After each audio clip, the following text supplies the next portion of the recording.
नमस्कार दोस्तों, यूजे पाठशाला में आपका स्वागत है। आज हम बात करेंगे पर्यावरण के महत्वपूर्ण टॉपिक संगठन के बारे में। टॉपिक स्टार्ट करने के पहले हम उससे रिलेटेड कुछ तथ्य जान लेते हैं जो कि हमारे संगठन के एब्रीविएशन में इस्तेमाल होंगे। जैसे हमारा सिंगल सी आता है तो सिंगल सी का मतलब होगा वहाँ पे कंजर्वेशन, डबल सी का मतलब होगा क्लाइमेट चेंज, ट्रिपल सी का मतलब होगा convention on climate change, UN का मतलब होगा यूनाइटेड नेशंस, यू का मतलब यूनियन। यू अक्सर स्टार्टिंग में आएगा, इसमें ये ध्यान रखेंगे, यू स्टार्टिंग में। और अगर सिंगल एन आता है, हमारा सिंगल एन आता है तो उसका मतलब होगा नेचर, सिंगल एन का मतलब नेचर होगा। आई का मतलब इंटरनेशनल, पी का मतलब प्रोग्राम और डब्ल्यू का मतलब वर्ड। दोस्तों इनका यूज हम आगे करेंगे, देखते हैं कैसे। तो हम आते हैं पर्यावरण के प्रथम संगठन की ओर जो कि है IUCN। IUCN पर्यावरण का प्रथम संगठन है IUCN। IUCN का एब्रीवेशन देखते हैं तो international union for conservation of nature. International union for conservation of nature. IUCN के गठन की बात करते हैं तो इसका गठन समय 1948। दोस्तों WHO का गठन भी 1948 को हुआ था। 7 अप्रैल 1948 को WHO का गठन हुआ था। और इसके मुख्यालय की बात करते हैं तो इसका मुख्यालय है ग्लैंड जिनेवा जो कि स्विट्जरलैंड का शहर है। और दोस्तों मुख्यालय के कभी कभी रिलेटेड राजधानी पूछ लेता है, तो अगर स्विट्जरलैंड की राजधानी की बात करें तो स्विट्जरलैंड की राजधानी होगी हमारी बर्न। स्विट्जरलैंड की राजधानी है बर्न। इसको दोस्तों हम ट्रिक की सहायता से याद करते हैं तो स्विट्जरलैंड में देखते हैं हमारा एक वर्ड आ रहा है जर। जर का मतलब हम देहाती भाषा में मानते हैं जलना। जर का मतलब जलना। अगर हम राजधानी में देखें बर्न, बर्न में आता है एक वर्ड बीच में छुपा हुआ है जो है वो बर। बर का मतलब देहाती में हमारा एक तरह से जलना होता है। तो इससे याद कर लें हम लोग दोस्तों जर बर से स्विट्जरलैंड की राजधानी बर्न। इसके कार्य की बात करते हैं दोस्तों तो इसका कार्य है पर्यावरण संरक्षण में योगदान देना और इसका मुख्य कार्य है रेड डाटा बुक जारी करना। मुख्य कार्य है रेड डाटा बुक जारी करना। दोस्तों आगे बढ़ते हैं, रेड डाटा बुक के बारे में थोड़ा सा पढ़ लेते हैं। तो रेड डाटा बुक के बारे में हम पढ़ेंगे तो इसका प्रारंभ हुआ था रेड डाटा बुक का 1964 में। इसका मुख्यालय हमारा यूके में। और इसके कार्य की बात करते हैं तो कार्य हमारा है इसका विलुप्त तथा विलुप्त प्राय संकटाग्रस्त प्रजातियों का डाटा तैयार करना। विलुप्त, विलुप्त प्राय और संकटाग्रस्त प्रजातियों का डाटा तैयार करता है रेड डाटा बुक। इसके विशेष की बात करते हैं तो रेड डाटा बुक 2 तरह के पन्ने तैयार करता है। उनमें से पन्नों का रंग, एक का रंग होता है गुलाबी, दूसरे का रंग हरा। दोस्तों याद रखेंगे, कभी कभी पूछ लेता है, पन्नों का रंग गुलाबी और हरा होता है। तो आते हैं अगले संगठन की ओर जो कि है WWF। दोस्तों WWF world wild life fund, विश्व वन्य जीव कोष। वर्ल्ड वाइल्ड लाइफ फंड याद रखेंगे दोस्तों, वर्ल्ड वाइल्ड लाइफ फंड, विश्व वन्य जीव कोष।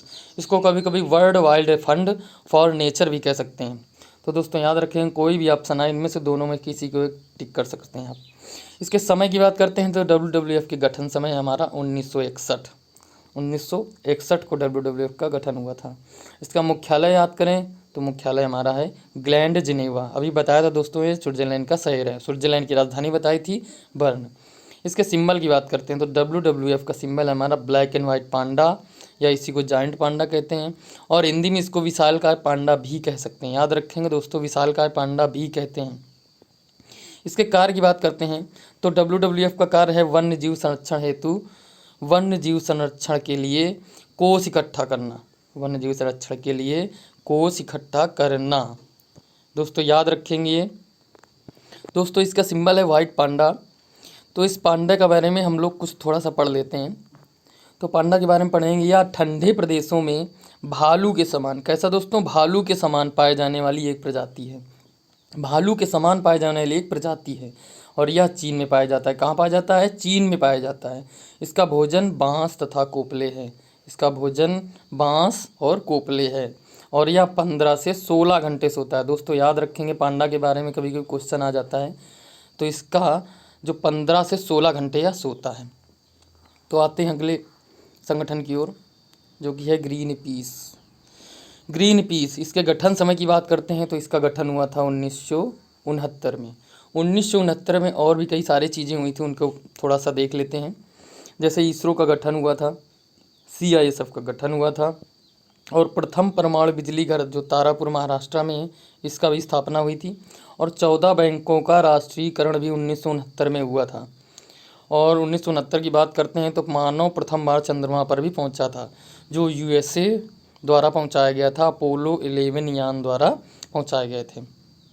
तो इसकी बात करते हैं, अपोलो 11 यान से नील आर्मस्ट्रॉन्ग और एल्विन एल्ड्रिन और इनके एक मुख्य थे, उनके बारे में हम डिटेल में पढ़ेंगे आगे। और आगे देखते हैं, अगर इसके मुख्यालय की बात करते हैं तो ग्रीन पीस का मुख्यालय हमारा एम्स्टर्डम में है, जो कि नीदरलैंड की राजधानी। दोस्तों याद रखेंगे इनकी राजधानी के बारे में ज़रूर। तो यह कहाँ की है? एम्स्टर्डम कहाँ की राजधानी है? नीदरलैंड की राजधानी है। और इसके नीदरलैंड में एक प्रसिद्ध शहर है, उसका नाम है द हेग। द हेग दोस्तों, द हेग बहुत अधिकतर पूछा जाता है। तो द हेग के बारे में अगर जानकारी लें तो यहाँ पे क्या है? अंतर्राष्ट्रीय न्यायालय का मुख्यालय है। क्या है? अंतर्राष्ट्रीय न्यायालय का मुख्यालय है द हेग में। दोस्तों इसके कार्य की बात करते हैं तो यह भी पर्यावरण संरक्षण में योगदान प्रदान करता है। आते हैं अगले संगठन की ओर जो कि है UNEP, UNEP. UNEP United Nations environment programme, United Nations environment programme, संयुक्त राष्ट्र पर्यावरण कार्यक्रम। इसके गठन समय की बात करते हैं दोस्तों, यूएनईपी का गठन हुआ था 5 जून 1972 को। इसका गठन हुआ था 5 जून 1972 को। 1972 में और सारी घटनाएं हुई थी, जैसे कि स्टॉकहोम समझौता हुआ था, जो कि संधि या स्टॉकहोम समझौता या संधि कह सकते हैं। वन्य जीव संरक्षण अधिनियम पारित हुआ था इसी वर्ष 1972 में। इसके मुख्यालय की बात करते हैं दोस्तों, तो इसका यूएनईपी का मुख्यालय है नैरोबी में। और नैरोबी कहाँ पे है दोस्तों? नैरोबी है केन्या की राजधानी। केन्या की राजधानी है नैरोबी। इसके नोट पॉइंट में अगर देखते हैं केन्या के बारे में, तो केन्या में विश्व का एकमात्र सफ़ेद गेंडा, कैसा गेंडा? सफ़ेद गेंडा, जिसकी 2018 में मृत्यु हो गई थी, जिसका नाम क्या था? सूडान। नाम था सूडान, जो केन्या के ही जंगलों में पाया जाता था दोस्तों, या केन्या के जंगलों में पाया जाता था, जो कि अब नहीं रहा है। और यूएनईपी की कार्य की बात करते हैं तो यूएनईपी का कार्य है संयुक्त राष्ट्र संघ के पर्यावरण से संबंधित कार्यों की देखरेख की करने वाली संस्था है ये। संयुक्त राष्ट्र संघ यानी यूएनओ के पर्यावरण से संबंधित कार्यों की देखरेख करने वाली संस्था। यूएनओ के बारे में दोस्तों हम अगले वीडियो में पढ़ेंगे। तो आगे बढ़ते हैं हम। अगला संगठन है PETA. PETA means people for ethical treatment of animals, जीवों के नैतिक उपचार के लिए लोगों का समूह। People for ethical treatment of animals, यह एक तरह का लोगों का समूह है। तो अगर पेट्टा के गठन की बात करते हैं तो पेट्टा का गठन हुआ था 1980 में।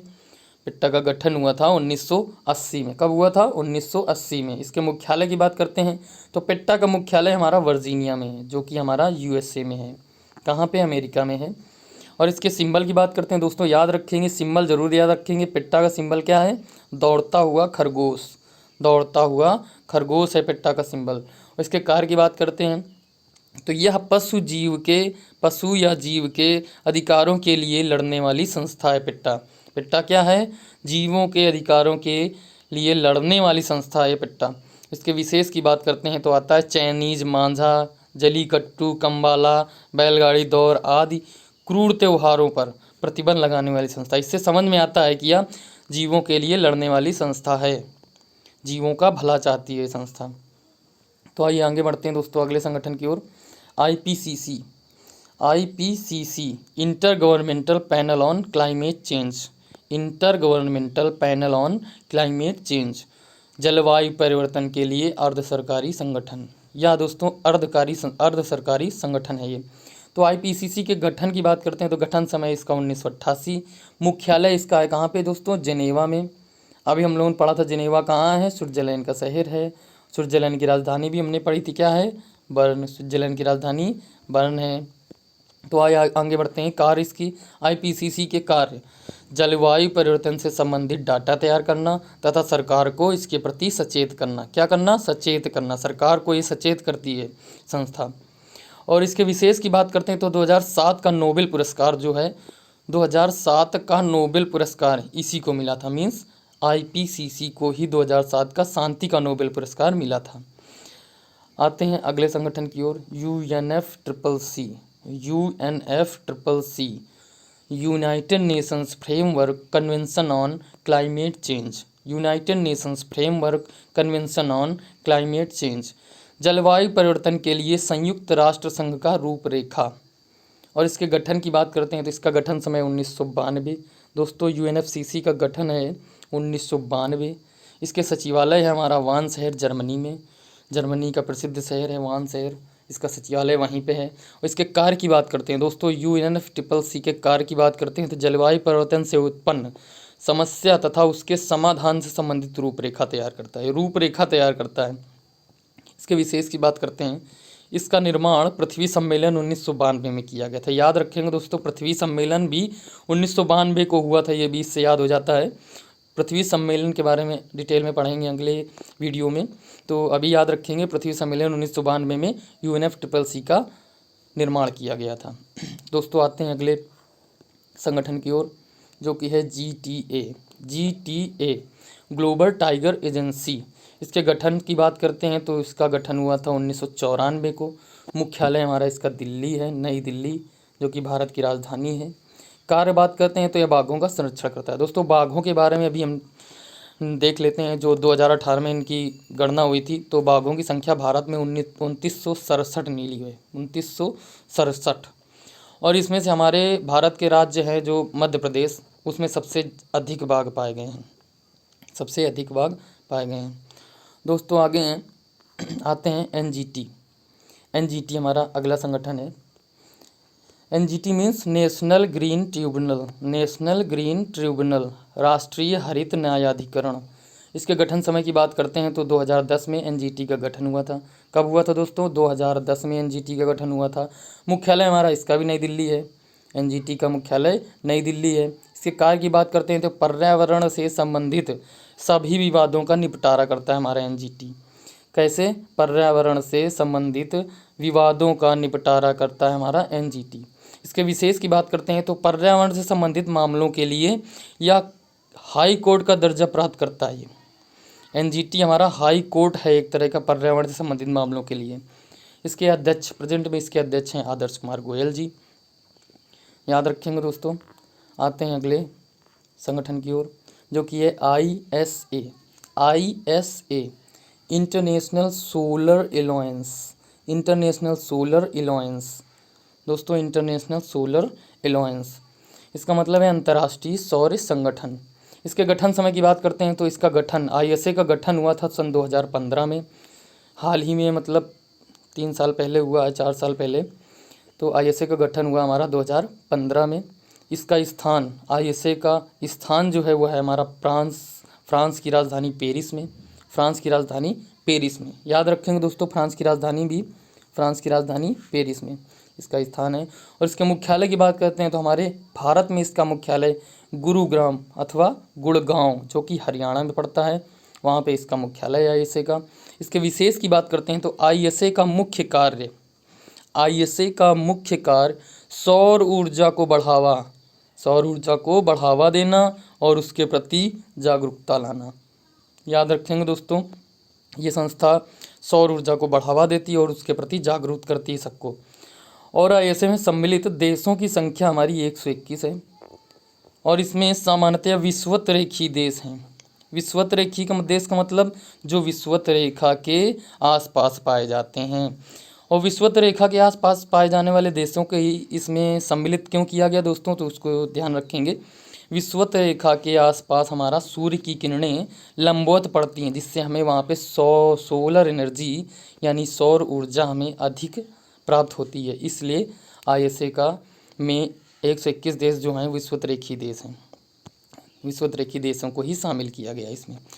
दोस्तों इसी के साथ हमारा संगठन टॉपिक ख़त्म होता है और इसके साथ वीडियो समाप्त होता है। और इसी चैनल में जुड़े रहने के लिए हमारे प्लीज़ चैनल को सब्सक्राइब करिए।